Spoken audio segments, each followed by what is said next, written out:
people, especially anyone who flaunted money. She gave me a sideways glance. But you're different, you're real. The guilt hit me like a truck, because I wasn't being real, not completely, and the longer I waited to tell her the truth, the worse it would hurt. The next day I decided to tell her everything. I planned it all out. I'd take her for a walk, sit her down, and finally come clean. But life had other plans. As I stepped out of my building that morning, I saw her. She was sitting on the curb, crying into her hands. I rushed over. "Lily, what's wrong?" She looked up, face blotchy and tear-streaked. "It's my mom. She's back in the hospital. They don't know if it's her heart or her lungs, and I can't afford the tests they need to run." She broke down and I held her close, my shirt soaking up her tears. I wanted so badly to fix everything. I could have written a check that moment and taken care of it all.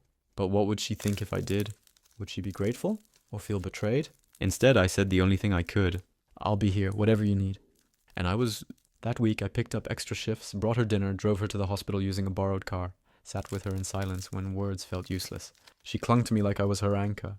And all I could think about was how I'd built a castle of lies, and soon it was going to come crashing down.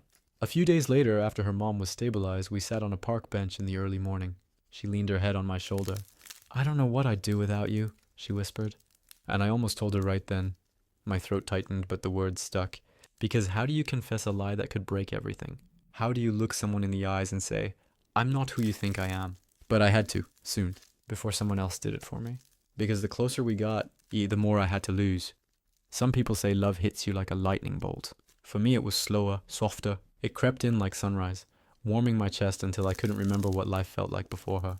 Lily had become the center of my world. She'd smile, and the worst parts of my day would disappear. She'd hum while brewing coffee, and suddenly everything felt peaceful. She'd glance my way during a busy shift, and my heart would trip